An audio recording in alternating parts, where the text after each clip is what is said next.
আমি তারা থেকে খরিদ করতেছি 6 টাকা 40 পয়সা, অথচ আমার দিতেছে 2 টাকা 65 পয়সা। এটা কোন ধরনের আবার অরাজকতা? একদিকে 100 ইউনিট কাটতেছে, একদিকে পয়সার দিকেও কম দিতেছে, আবার এদিকে তাদের বিদ্যুতের জন্য, যেমন কারেন্ট না থাকলে আমার সোলারে বিদ্যুৎ উৎপাদন হয় না।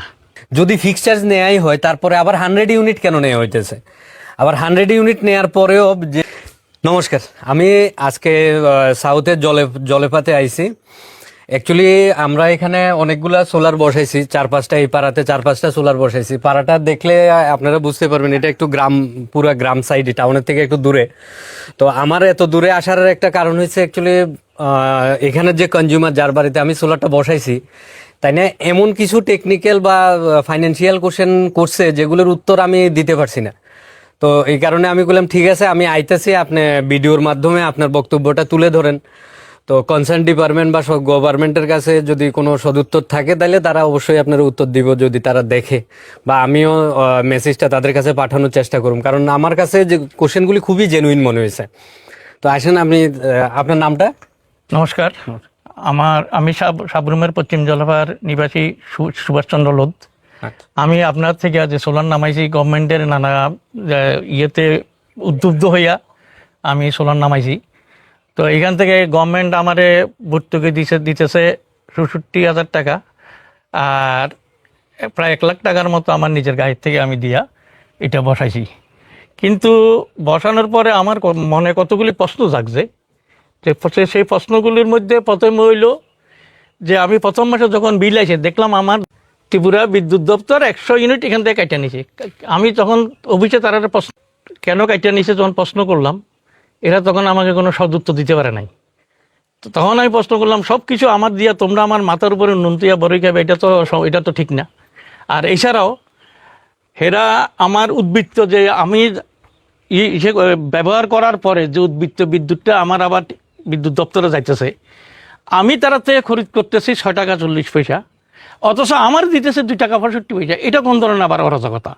একদিকে 100 ইউনিট কাটতেছে, একদিকে পয়সার দিকেও কম দিতেছে, আবার এদিকে তাদের বিদ্যুতের জন্য, যেমন কারেন্ট না থাকলে আমার সোলারে বিদ্যুৎ উৎপাদন হয় না। কিন্তু দিনের ভিতরে অন্তত নইলে 25 থেকে 30 বার বিদ্যুৎ কাটে, বিদ্যুৎ আসে, বিদ্যুৎ যায়, তাহলে আমার তো সোলারে তো বিদ্যুৎ উৎপাদন হইব না। তো নাইলে এই লসটা কে দিব? আমি তো জানি ইন্ডিয়ান ইলেকট্রিক একটা নিয়ম আছে, যদি একটা টাওয়ার ভাঙিয়া পড়ে এর জন্য বিদ্যুৎ দপ্তরে পেনাল্টি দিতে হয়। কিন্তু আমার কে পেনাল্টি দিব? আমার সেই প্রশ্নটা উত্তর দেন আপনারা, যে আমার কে পেনাল্টি দিব এই বিদ্যুতের জন্য, যে আমার ইসে হইতেছে না, জেনারেট হইতেছে না, যে আমার সোলার থেকে যারা রয়ে গেছে। আবার ফিক্সড চার্জ একটা, এটা কোন ধরনের? এটা সারা বছর কি চলবে ফিক্সড চার্জ? এই 25 টাকা 30 টাকা সব সময় আমার সব কিছু দিয়েই আমি জ্বালাম, এরপর আমার থেকে ফিক্সড চার্জ কাটবো, এই কাটবো সেই কাটবো। এই মাসেও আমি উদ্বৃত্ত পাওয়ানোর পর আমার থেকে 40 টাকা বিল কাটছে। তাহলে এটা তো সব কিছুতে একতরফাভাবে চলতেছে। আপনারা আমার উত্তর দেন, সব কিছুতে একতরফাভাবে গভর্নমেন্ট নিজের সুবিধাভাবে সব কিছু করতেছে। আর সরকারের কাছে আমার আরও একটা প্রশ্ন থাকবো, যে দেখা যায় প্রত্যেক 6 মাস 3 মাস 1 বছর পর এভাবে সবসময় বিদ্যুতের বিল বাড়ে, টাকা বাড়ে। এখন সরকারেরটা বিদ্যুৎ বিল বাড়তেছে, কিন্তু আমরা যে টাকাটা দিব, যে 2 টাকা 65 পয়সা করে যে টাকাটা দিতেছে, এটা কি এখানে ফিক্সড থাকবো না এটাও বাড়বো? সেটার তো আমাদের কাছে কোনো উত্তর নেই। মানে হচ্ছে বিদ্যুতের বিল বাড়ার সাথে সাথে সেম পার্সেন্টে আমাদের টাকাটা বাড়বো কিনা? কারণ তো হেরা তো আমার থেকে কম কিনা বেশি ব্যবসা করতেছে, কিন্তু এর পরে এটা পারবো না, এই জায়গাতে থাকবো।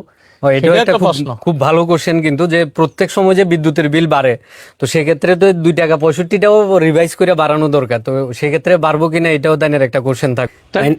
তাইনের কথাটা আমি সামারাইজ করি, যে যেহেতু তাইনের এটা টপকন প্যানেল আছে, তো তাইনের জেনারেশনটা একটু বেশি হইতেছে। তো সেক্ষেত্রে ফার্স্ট পয়েন্ট কি হয়, গভর্নমেন্টের 116 ইউনিটের উপরে যদি জেনারেশন হয় পার কিলোওয়াট থেকে, ওই 16 ইউনিটের উপরে এক্সট্রা জেনারেশনটা কিন্তু তাইনে পায় না। এটা হচ্ছে তাইনের ফার্স্ট কোশ্চেন। 100-র উপরে ইউনিট এক্সট্রা রয়ে গেছিল, যেখান থেকে 100 ইউনিট তাইনের কাটা হয়েছে। তাইলে এই 100 ইউনিট কেন কাটা হয়েছে?